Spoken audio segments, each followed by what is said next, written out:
Magandang araw. Magbababad po tayo ng ensiladang pork liempo. Lagyan ko na po ng toyo. Tansya-tansya na lang po mga kamadam ko, sir. Tapos lagyan po natin ng calamansi juice. Mas masarap pag maraming calamansi. Tapos sunod ay nilagyan ko po ng durog na paminta.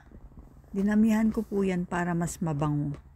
Pagkatapos po niyan ay lagyan ko rin po ng dinikdik or dinurog na bawang.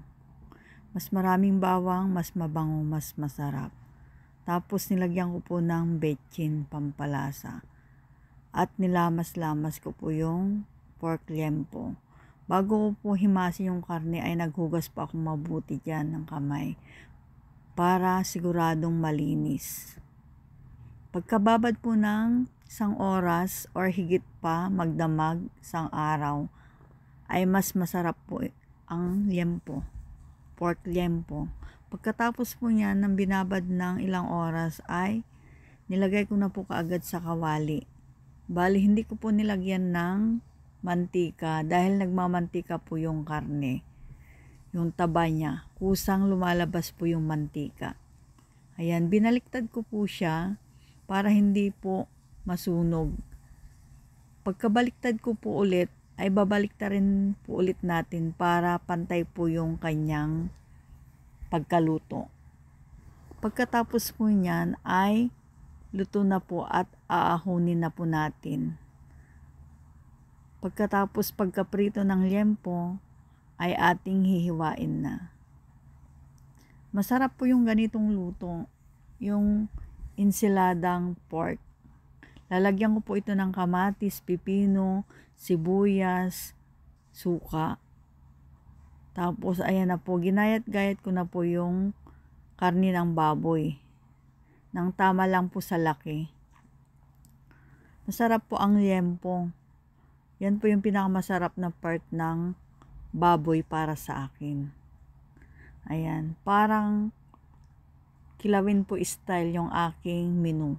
Ayan po yung pork liempo na hinihiwa ni Madam Ilocana. Tapos yan po yung mga sangkap, kamatis, sibuyas at pipino. Tapos ilagay na rin po natin yung karne na hiniwa-hiwa ko dyan na pork liempo. Ihalo lang po natin dyan. Tapos ririkaduhan po natin ng suka. Suka na may sili. Mas masarap pag mas maraming sili yung kumakagat sa dila. Tapos nilagyan ko rin po ng pamintang durog. Pagkatapos po ng pamintang durog ay nilagyan ko rin po ng pampalasang asin at betchin. Yan. Hindi po nawawala sa akin ang betchin dahil yan po yung nagpapasarap sa aking mga lutuin.